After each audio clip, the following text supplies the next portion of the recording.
Hello दोस्तों, आप सभी का स्वागत है अपने ही चैनल जीके माध्यिका पर। दोस्तों, आज के इस वीडियो में एसएससी जीडी का 13 जनवरी के सभी शिफ्ट का 80 प्रश्न देखेंगे और जो दोस्तों सभी क्वेश्चन जो है 100% रियल है। तो चलिए दोस्तों, सभी क्वेश्चंस के आंसर के साथ इस वीडियो में देखेंगे। और हाँ दोस्तों, अगर आपका आगे की डेट में एग्जाम है तो इस चैनल को सब्सक्राइब कर लीजिए और डेली एनालिसिस देखिए, जिससे दोस्तों आप लोग को काफ़ी फायदा होगा और क्वेश्चंस के लेवल का आइडिया मिलता रहेगा। तो चलिए शुरू करते हैं पहले प्रश्न से। तो दोस्तों 13 जनवरी फर्स्ट शिफ्ट में पूछा गया है। पहला प्रश्न है, नवंबर 2022 तक उत्तर प्रदेश के राज्यपाल कौन थी? तो नवंबर 2022 तक उत्तर प्रदेश के राज्यपाल कौन थी? श्रीमती आनंदीबेन पटेल थी। ठीक है, अब बात कर लेते हैं उत्तर प्रदेश के मुख्यमंत्री कौन है। तो उत्तर प्रदेश के मुख्यमंत्री जो है योगी आदित्यनाथ है। पश्चिम बंगाल के राज्यपाल कौन है? तो पश्चिम बंगाल का राज्यपाल सीवी आनंद बोस है। तो सभी फैक्ट को ध्यान रखिएगा। ठीक है, अगला प्रश्न पूछा गया है कि मौर्य वंश का अंतिम शासक कौन था? तो मौर्य वंश का अंतिम शासक बृहद्रथ था। ठीक है, अब बात कर लेते हैं कि मौर्य वंश के संस्थापक कौन है। तो मौर्य वंश का संस्थापक जो है चंद्रगुप्त मौर्य था। ठीक है, अगला प्रश्न पूछा गया कि बस्तर विद्रोह कब हुआ था? तो बस्तर विद्रोह कब हुआ था? 1910 ईस्वी में हुआ था।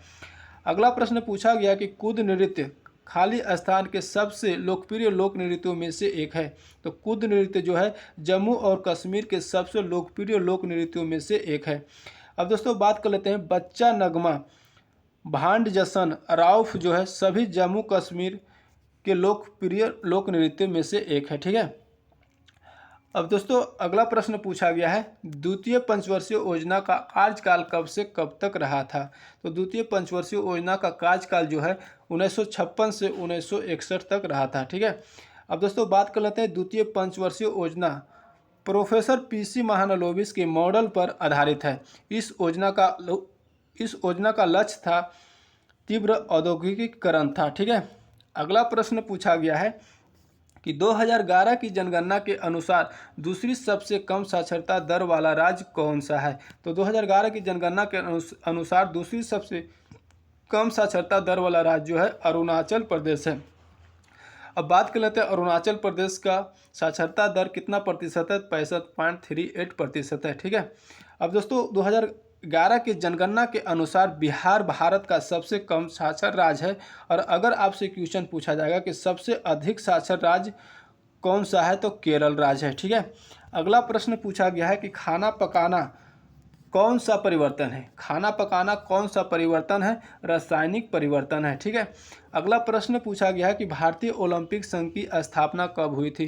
तो भारतीय ओलंपिक संघ की स्थापना 1927 में हुई थी। ठीक है, अब बात कर लेते हैं कि भारतीय ओलंपिक संघ का पहला अध्यक्ष कौन था? तो दोराबजी टाटा थे। ठीक है, और मुख्यालय कहाँ है? नई दिल्ली में है। वर्तमान में अध्यक्ष की बात करें तो वर्तमान में अध्यक्ष जो है पीटी उषा है। ठीक है, अब दोस्तों बात कर लेते हैं अंतर्राष्ट्रीय ओलंपिक समिति की स्थापना कब हुआ था? 1894 में हुआ था। और अंतर्राष्ट्रीय ओलंपिक समिति का मुख्यालय लोसाने स्विट्जरलैंड में है और इसका अध्यक्ष जो है थॉमस बाच है जो जर्मनी के हैं। ठीक है, अगला प्रश्न पूछा गया है कि 1950 में संविधान लागू होते समय क्या शामिल नहीं था? तो 1950 में संविधान लागू होते समय क्या शामिल नहीं था? मौलिक कर्तव्य शामिल नहीं था।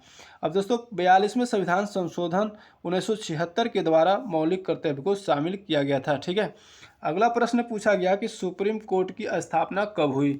तो सुप्रीम कोर्ट की स्थापना कब हुई? 1 अक्टूबर 1937 को हुई। ठीक है, अब बात कर लेते हैं कि वर्तमान में 50वां मुख्य न्यायाधीश कौन है? तो वर्तमान में 50वां मुख्य न्यायाधीश जो है DY चंद्रचूड़ है। ठीक है, अगला प्रश्न पूछा गया है कि स्थिरता के साथ विकास कौन सी पंचवर्षीय योजना का उद्देश्य है? तो स्थिरता के साथ विकास कौन सी पंचवर्षीय योजना का उद्देश्य है? चौथी पंचवर्षीय योजना का उद्देश्य है। ठीक है, अब बात कर लेते हैं कि चौथी पंचवर्षीय योजना में 2 उद्देश्य था। पहला उद्देश्य जो है स्थिरता के साथ विकास, दूसरा उद्देश्य जो है आत्मनिर्भरता की स्थिति प्राप्त करना। ठीक है, अगला प्रश्न पूछा गया है कि किस योजना के तहत सरकार स्ट्रीट वेंडर्स को 1 वर्ष के लिए 10,000 रुपये तक लोन बिना गारंटी के देती है? तो किस योजना के तहत देती है?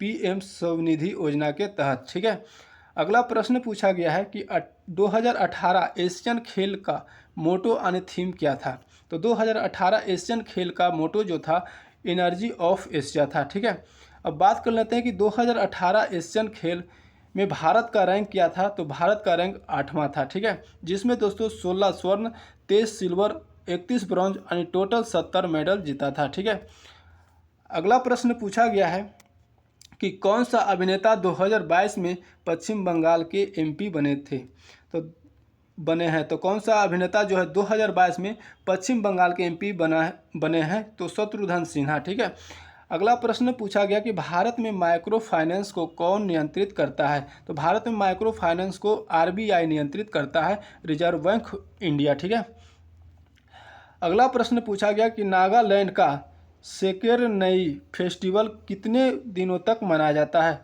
तो नागालैंड का सेकेरनई फेस्टिवल जो है 10 दिनों तक मनाया जाता है। ठीक है, अगला प्रश्न पूछा गया है जो मैथ में पूछा गया है, बेलन की आयतन का फॉर्मूला पूछा गया है। तो बेलन का आयतन का फॉर्मूला जो होता है पाई आर स्क्वायर एच होता है। अब दोस्तों बात कर लेते हैं जो आगे के शिफ्ट में पूछ सकता है कि बेलन का पृष्ठ क्षेत्रफल क्या होता है। तो बेलन का पृष्ठ क्षेत्रफल जो होता है 2 pi r h plus 2 pi r square. शंकु का आयतन यदि पूछेगा तो शंकु का आयतन होता है 1/3 पाई आर स्क्वायर एच। शंकु के पृष्ठ क्षेत्रफल होता है पाई आर एल। तो सभी फार्मूला को ध्यान रखिएगा। ठीक है, अब दोस्तों हिंदी में पूछा गया है उत्थान का विलोम शब्द पूछा गया है। तो उत्थान का विलोम शब्द पतन होता है।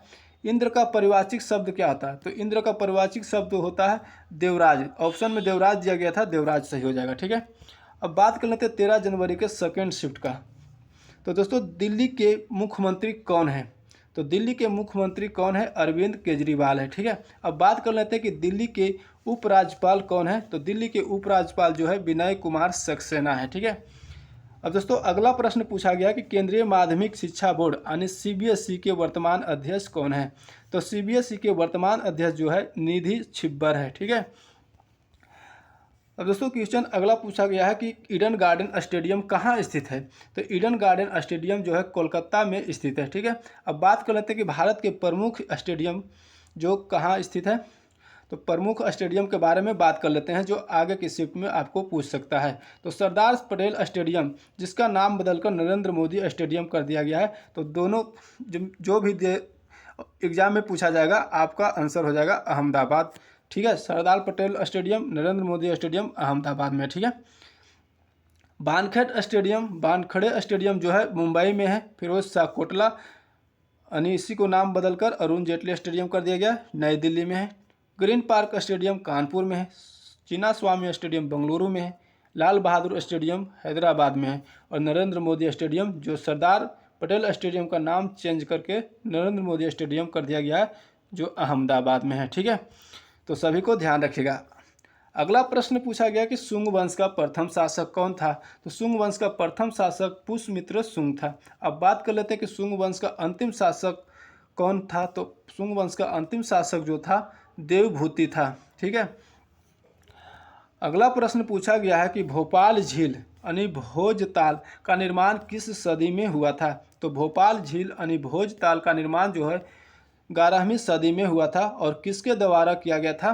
तो परमार राजा भोज द्वारा निर्माण किया गया था। ठीक है, अगला प्रश्न पूछा गया है कि हरित क्रांति सर्वप्रथम किस देश में शुरू हुआ था। तो हरित क्रांति सर्वप्रथम किस देश में शुरू हुआ था, मैक्सिको में शुरू हुआ था। ठीक है, अब बात कर लेते हैं कि हरित क्रांति के जनक कौन था। तो हरित क्रांति के जनक नॉर्मन बोरलॉग है। हरित क्रांति की स्थापना 1960 में हुआ था। ठीक है, भारत के हरित क्रांति का जनक कौन है। तो भारत के हरित क्रांति का जनक एम.एस. स्वामीनाथन है। और भारत में हरित क्रांति का शुरुआत जो है 1967-68 में हुआ था। ठीक है, और अगर आपसे क्वेश्चन पूछा जाएगा कि भारत में श्वेत क्रांति का जनक कौन है। तो भारत में श्वेत क्रांति का जनक वर्गीज कुरियन है। ठीक है, तो सभी फैक्ट को ध्यान रखिएगा। अगला प्रश्न पूछा गया है कि बास्केटबॉल नेट की ऊंचाई कितना होता है। तो बास्केटबॉल नेट की ऊंचाई कितना होता है, 10 फीट होता है। अगर आपसे मीटर में पूछा जाएगा तो 3.05 मीटर होता है। ठीक है, अगला प्रश्न पूछा गया है कि जनगणना 2021 के अनुसार भारत की साक्षरता दर कितनी है। तो जनगणना 2021 के अनुसार भारत की साक्षरता दर जो है 74.04% है, जिसमें पुरुष के लिए साक्षरता दर है जो पुरुष का 82.14% और महिला के लिए 65.46% है। ठीक है, अब बात कर लेते हैं देश में सबसे अधिक साक्षर राज्य कौन सा है, केरल है, और देश में सबसे कम साक्षर राज्य बिहार है। ठीक है। अगला प्रश्न पूछा गया है कि सोनल मानसिंह किस नृत्य से संबंधित है। तो सोनल मानसिंह जो है किस नृत्य से संबंधित है, भारतनाट्यम और ओडिसी से। ठीक है। अब बात कर लेते हैं कि सोनल मानसिंह को 1992 में पद्म भूषण और 2003 में पद्म विभूषण मिला, और सोनल मानसिंह जो सबसे कम उम्र में पद्म भूषण पाने वाली बन गई। ठीक है। अगला प्रश्न पूछा गया है कि सागरमाला परियोजना किससे संबंधित है। तो सागरमाला परियोजना जो है किससे संबंधित है, भारत के बंदरगाहों के आधुनिकीकरण के लिए संबंधित है। ठीक है। अब बात कर लेते हैं दोस्तों कि इस योजना में 12 स्मार्ट शहर शामिल किया गया है। इस योजना के अंतर्गत 8 तटीय राज्य है। कौन कौन से राज्य है, तो गुजरात, महाराष्ट्र, गोवा, कर्नाटक, केरल, तमिलनाडु, आंध्र प्रदेश, पश्चिम बंगाल है। ठीक है। अगला प्रश्न पूछा गया है कि अटल पेंशन योजना किससे संबंधित है। तो अटल पेंशन योजना किससे संबंधित है, मतलब अटल पेंशन योजना का उद्देश्य क्या है, तो असंगठित क्षेत्रों में काम करने वाले लोगों के लिए सामाजिक सुरक्षा प्रदान करने के लिए पेंशन की सुविधा उपलब्ध कराना है। ठीक है। अब दोस्तों अटल पेंशन योजना की शुरुआत 9 जनवरी 2015 को कोलकाता में प्रधानमंत्री नरेंद्र मोदी के द्वारा किया गया था, तो इसको भी ध्यान रखिएगा। ठीक है। अगला प्रश्न पूछा गया है कि सोडियम को किस में रखा जाता है। तो सोडियम को किस में रखा जाता है, केरोसिन तेल में रखा जाता है। ठीक है। अगला प्रश्न पूछा गया है कि दूसरी पंचवर्षीय योजना में औद्योगिक नीति संकल्प 1956 में इंडस्ट्री को कितने भागों में बांटा गया है। तो कितने भागों में बांटा गया, 3 भागों में बांटा गया है। ठीक है। अगला प्रश्न पूछा गया कि भारतीय संविधान में संघवाद किस देश से लिया गया है। तो भारतीय संविधान में संघवाद किस देश से लिया गया है, कनाडा से लिया गया है। अब बात कर लेते हैं दोस्तों कि न्यायिक पुनर्वलोकन, मौलिक कर्तव्य, ये सभी जो है किस देश के संविधान से लिया गया है, यूएसए संविधान से लिया गया है। मौलिक कर्तव्य का प्रावधान जो है रूस के संविधान से लिया गया है। नीति निर्देशक सिद्धांत जो है आयरलैंड के संविधान से लिया गया है। तो सभी फैक्ट को ध्यान रखिएगा। ठीक है। अगला प्रश्न पूछा गया है कि न्यायपालिका किस देश के संविधान से लिया गया है। तो न्यायपालिका जो है किस देश के संविधान से लिया गया है, इंग्लैंड के संविधान से लिया गया है। ठीक है। अगला प्रश्न पूछा गया है कि माइटोकॉन्ड्रिया के केंद्र में क्या नहीं होता है। तो माइटोकॉन्ड्रिया के केंद्र में जो होता है दोस्तों, राइबोसोम होता है, डीएनए, मैट्रिक्स, इनर मेम्ब्रेन, क्रिस्टाइल, ये सभी होता है। इसके अलावा जो भी ऑप्शन में दिया गया होगा वही आंसर हो जाएगा। ठीक है। अगला प्रश्न पूछा गया कि कोशिका की आत्मघाती थैली यानी कोशिका की आत्मघाती थैली किसे कहा जाता है, लाइसोसोम को कहा जाता है। अगर आपसे क्वेश्चन पूछा जाएगा कि प्रोटीन की फैक्ट्री किसको कहा जाता है, तो प्रोटीन की फैक्ट्री राइबोसोम को कहा जाता है। ठीक है। अब दोस्तों देखेंगे 13 जनवरी थर्ड शिफ्ट का क्वेश्चंस। पहला क्वेश्चन पूछा गया कि खेलो इंडिया यूथ गेम्स कब प्रारंभ हुआ था। तो खेलो इंडिया यूथ गेम्स को कब प्रारंभ हुआ था, 2019 में प्रारंभ हुआ था। अब बात कर लेते हैं दोस्तों कि मध्य प्रदेश में खेलो इंडिया यूथ गेम्स 2022 के 5वें संस्करण की मेजबानी करेगा। ठीक है। तो मध्य प्रदेश जो है 5वें संस्करण का मेजबानी करेगा। ठीक है। अगला प्रश्न पूछा गया है स्टार्टअप इंडिया योजना कब शुरुआत हुआ था। तो स्टार्टअप इंडिया योजना का शुरुआत कब हुआ था, 16 जनवरी 2016 को हुआ था। ठीक है। अगला प्रश्न पूछा गया कि चांग जनजाति किस राज्य से संबंधित है। चांग जनजाति किस राज्य से संबंधित है, नागालैंड से संबंधित है। ठीक है। अगला प्रश्न पूछा गया है कि एल्केन का सूत्र क्या होता है। एल्केन का सूत्र पूछा गया है। तो एल्केन का सूत्र होता है CnH2n+2 होता है। अब बात कर लेते हैं कि एल्किन का सूत्र क्या होता है, CnH2n होता है। एल्काइन का होता है CnH2n-2 होता है। तो सभी फैक्ट को ध्यान रखिएगा। ठीक है। अगला प्रश्न पूछा गया है कि संघ सूची, राज्य सूची और समवर्ती सूची किस अनुसूची में आता है। तो संघ सूची, राज्य सूची और समवर्ती सूची जो है 7वीं अनुसूची में आता है। ठीक है। अगला प्रश्न पूछा गया है भारत देश एशिया महाद्वीप की किस दिशा में स्थित है। तो भारत देश जो है एशिया महाद्वीप के किस दिशा में स्थित है, दक्षिण दिशा में स्थित है। ठीक है। अगला प्रश्न पूछा गया है कि खाद्य प्रसंस्करण एवं उद्योग मंत्री वर्तमान में कौन है। तो खाद्य प्रसंस्करण एवं उद्योग मंत्री जो वर्तमान में है पशुपति पारस है। ठीक है।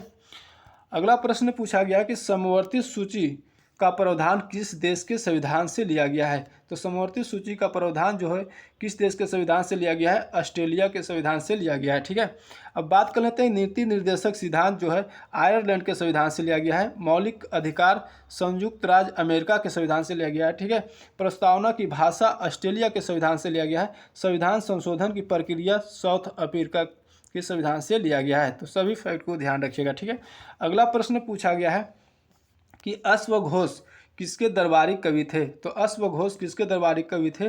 कनिष्ठ के दरबारी कवि थे। ठीक है, अगला प्रश्न पूछा गया कि फीफा वर्ल्ड कप 2018 का उप विजेता देश कौन है? तो 2018 फीफा वर्ल्ड कप का उप विजेता देश जो है क्रोएशिया देश है। ठीक है, अगर दोस्तों बात करें फीफा वर्ल्ड कप 2018 की विजेता टीम के बारे में, तो विजेता टीम जो रहा था फ्रांस देश रहा था। ठीक है, फीफा वर्ल्ड कप 2018 मेजबानी कौन सा देश किया था? तो रूस किया था। ठीक है, अगर बात करें फीफा वर्ल्ड कप 2022 के विजेता कौन सा देश रहा? तो अर्जेंटीना, और उप विजेता फ्रांस रहा। ठीक है, फीफा वर्ल्ड कप 2022 की मेजबानी कौन सा देश किया? तो कतर किया। ठीक है, तो सभी फैक्ट को ध्यान रखिएगा। अगला क्वेश्चन देखते हैं। तो अगला क्वेश्चन पूछा गया है कि ओलंपिक पदक जीतने वाली पहली भारतीय महिला खिलाड़ी कौन थी? तो ओलंपिक पदक जीतने वाली पहली भारतीय महिला खिलाड़ी कौन थी? कर्दम मल्लेश्वरी, जो भारोत्तोलन खेल से संबंध रखती है। ठीक है, अगला प्रश्न पूछा गया है कि 11वें मौलिक कर्तव्य भारतीय संविधान में कब जोड़ा गया था? तो 11वें मौलिक कर्तव्य भारतीय संविधान में कब जोड़ा गया था? 2002 में जोड़ा गया था। अब बात कर लेते हैं कि अनुच्छेद 51A के तहत वर्णित 11 मौलिक कर्तव्य 11 मौलिक कर्तव्य है, यानी अनुच्छेद 51A के तहत वर्णित 11 मौलिक कर्तव्य है, जिनमें 10 को 42वें संशोधन द्वारा तथा 11वें को 86वें संविधान संशोधन 2002 के तहत जोड़ा गया था। ठीक है, तो 2002 के तहत जोड़ा गया था, तो इसका सही हो जाएगा 2002। ठीक है, अगला प्रश्न पूछा गया कि लाल बाल पाल से संबंधित कौन नहीं है? तो लाल बाल पाल से संबंधित कौन नहीं है?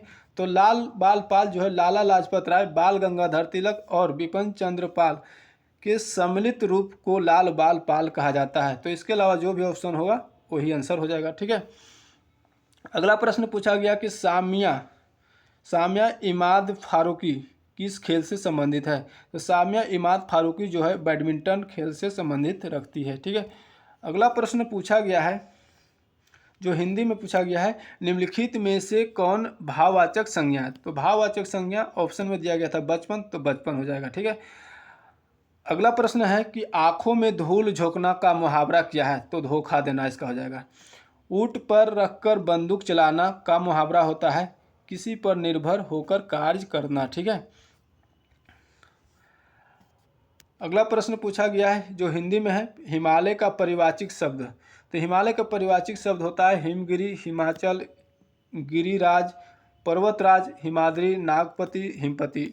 इनमें से कोई भी जो ऑप्शन में दिया होगा वही आंसर हो जाएगा। ठीक है, अगला प्रश्न जो है आकाश का विलोम शब्द क्या होता है? तो आकाश का विलोम शब्द पाताल होता है। अंगूठा दिखाना मुहावरे का अर्थ क्या होता है? तो अंगूठा दिखाना मुहावरे का अर्थ होता है इनकार करना। ठीक है, अब देखेंगे 13 जनवरी का 4th शिफ्ट का क्वेश्चन। तो पहला क्वेश्चन जो पूछा गया है, रणजी ट्रॉफी सबसे ज़्यादा बार किसने जीती है? तो रणजी ट्रॉफी सबसे ज़्यादा बार किसने जीती है? मुंबई, जो टोटल 41 बार जीती है। ठीक है, अगला प्रश्न पूछा गया कि उत्तर प्रदेश राज्य किस देश से सीमा साझा करता है? तो उत्तर प्रदेश राज्य जो किस देश से सीमा साझा करता है? नेपाल से साझा करता है। ठीक है, अगला प्रश्न पूछा गया है को गोवा का लोक नृत्य क्या है? तो गोवा का लोक नृत्य जो ऑप्शन में दिया होगा, ऑप्शन में दिया गया था फुगड़ी नृत्य, तो फुगड़ी नृत्य आंसर हो जाएगा। ठीक है, अगला प्रश्न पूछा गया कि नाव का परिवाचिक शब्द पूछा गया था। तो नाव का परिवाचिक शब्द होता है नौका, डोगी, तरनी, बाट, पोत। तो इनमें से कोई भी जो ऑप्शन में दिया गया है वही आंसर हो जाएगा। ठीक है, अगला प्रश्न पूछा गया कि प्रत्यक्ष का विलोम शब्द क्या होता है? तो प्रत्यक्ष का विलोम शब्द परोज होता है। ठीक है, अगला प्रश्न पूछा गया है कि शिक्षा को 6 वर्ष से 14 वर्ष के बच्चों के लिए अनिवार्य किस संविधान संशोधन के जरिए किया गया है? तो शिक्षा को 6 से 14 वर्ष के बच्चों के लिए अनिवार्य किस संविधान संशोधन के जरिए किया गया है? तो 86वें संविधान संशोधन के जरिए किया गया है, ठीक है, जो वर्ष 2002 में पारित किया गया था। अगला प्रश्न पूछा गया है कि एसबीआई की स्थापना किस वर्ष में हुई थी? तो एसबीआई की स्थापना किस वर्ष में हुई है? तो 1 जुलाई 1995 में स्थापना की गई है, ठीक है। अब बात कर लेते हैं कि एसबीआई का मुख्यालय कहाँ है? तो एसबीआई का मुख्यालय जो है मुंबई, महाराष्ट्र में है, ठीक है। अगला प्रश्न पूछा गया है कि फार्मूला 1 रेस कब शुरू हुआ था? तो फार्मूला 1 रेस कब शुरू हुआ था? तो 1920-30 के दशक में फार्मूला 1 रेस आयोजन किया गया था, यानी शुरू किया गया था, ठीक है। अगला प्रश्न पूछा गया है कि आत्महत्या की थैली किसे कहा जाता है? तो आत्महत्या की थैली लाइसोसोम को कहा जाता है, ठीक है। अब दोस्तों अगला प्रश्न पूछा गया कि सीवीसी के अध्यक्ष कौन है? तो सीवीसी के अध्यक्ष कौन है? तो वर्तमान में सीवीसी का अध्यक्ष जो है सुरेश एन पटेल है, ठीक है। ठीक है दोस्तों, तो दोस्तों आज इतना क्वेश्चन हमारे पास आया, टोटल 80 प्लस क्वेश्चन देख लिए हैं। अगर आप चैनल पे नए तो चैनल को सब्सक्राइब कर लीजिए और डेली